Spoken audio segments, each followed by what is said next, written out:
केंद्र सरकार के द्वारा जो फैसला लिया गया है जाति आधारित गणना करवाने को लेकर, उसको लेकर बिहार के लोग कह रहे हैं कि हमारे कहने पर ही प्रधानमंत्री जी करवा रहे हैं, लालू प्रसाद यादव और तेजस्वी यादव।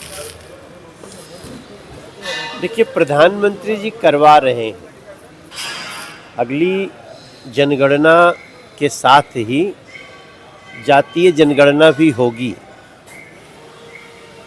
अब अगर इसमें क्रेडिट लेने की बात उनको करनी चाहिए जो अपने शासन में रहते हुए इसको करने की कोशिश किए हों या किए हों। लालू जी का 15 साल तक सरकार था, उस समय केंद्र में भी उन्हीं की सरकार थी, तो कर दिए थे क्या। देखिए, मोदी जी जन भावना को समझते हैं और जन भावना को समझ के ही वो निर्णय लेते हैं। आज जातीय जनगणना की बात उन्होंने स्वीकार किया है।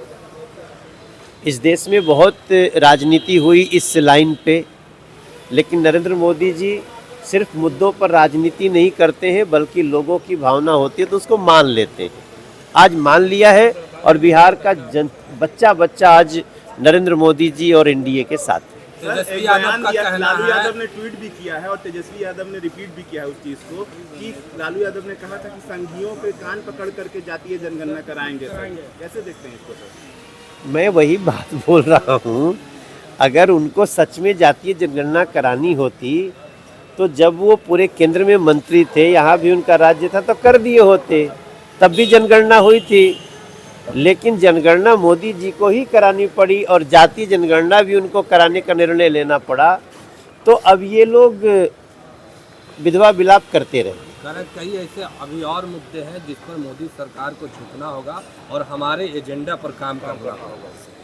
नरेंद्र मोदी सरकार झुकने में या सीना तान के चलने में विश्वास नहीं करती। नरेंद्र मोदी जी की सरकार जनता की भावनाओं को समझ के निर्णय लेने में बिहार में विश्वास करती है। चुनाव है सर, क्या कहिएगा? लगातार महागठबंधन की बैठक भी हो रही है, लेकिन कोई नतीजा देखने को नहीं मिल रहा सर। कांग्रेस और आरजेडी के लोग अलग अलग देखिए, उनकी नीयत नहीं है। महागठबंधन और जो गठबंधन जो भी है, उनकी नीयत नहीं है बिहार को सजाने की। नीयत एनडीए सरकार की है। हमारे पीछे जो बिल्डिंग दिख रहा है, ये भी तो एक स्वरूप है। ये अभी क्यों हो रहा है? प्रत्यक्षम किम प्रमाणम। आप यहाँ से चले, अभी मैं आ रहा हूँ बैरिया से, उधर गया रोड से, आपको थोड़े समय मुश्किल से साल भर के अंदर ही हम लोग मेट्रो शुरू कर देंगे पटना में। ये सब काम कब होता है? जब नीयत होती है। केवल आप लोगों को वोट बैंक बना करके, भ्रमित करके वोट लेने के लिए खाली स्टेटमेंट देंगे, तब तक बिहार का भला नहीं होगा। अब एनडीए सरकार में बिहार सज रहा है, आगे बढ़ रहा है। चिराग पासवान का कहना है कि विधानसभा चुनाव लड़ेंगे और बिहार में मुख्य भूमिका निभाएंगे। उनके सांसद हैं अरुण भारती, उनका भी कहना है कि हम लोग चाहते हैं चिराग पासवान विधानसभा चुनाव लड़े बिहार में। भाई, वो उनकी पार्टी का निर्णय है। एनडीए के वो बहुत महत्वपूर्ण घटक हैं। बाकी उनकी जो इच्छा होगी, वो अभी कैबिनेट मंत्री हैं, बाकी आगे उनकी जो इच्छा होगी उनकी पार्टी की इच्छा है। हमारे फोरम पे जब आएगा एनडीए के साथ, तो हम लोग उनका जो निर्णय होगा उसको स्वीकार करें। लगातार महागठबंधन के लोग कह रहे हैं नीतीश कुमार को लेके कि उनको साइडलाइन कर दिया जाएगा आने वाले चुनाव में बीजेपी के जरिए से। एक बार चुनाव हो जाए फिर। देखिए, नीतीश कुमार जी ना तो कभी साइडलाइन थे और ना तो कोई शक्ति उनको साइडलाइन कर सकती। निशांत को लेकर सवाल उठा रहा नीतीश कुमार के बेटे हैं, लोग कह रहे हैं निशांत को राजनीतिक में आना चाहिए और बिहार का कमान संभालना चाहिए। ये जेडीयू का मैटर है। हमारा देखिए, हमनी के सबकर उद्देश्य क्या होके के चाहिए कि हमनी के बिहार के बदहाली दूर होके, और वो बहुत हद तक आज बदलाव हो रहल बाटे।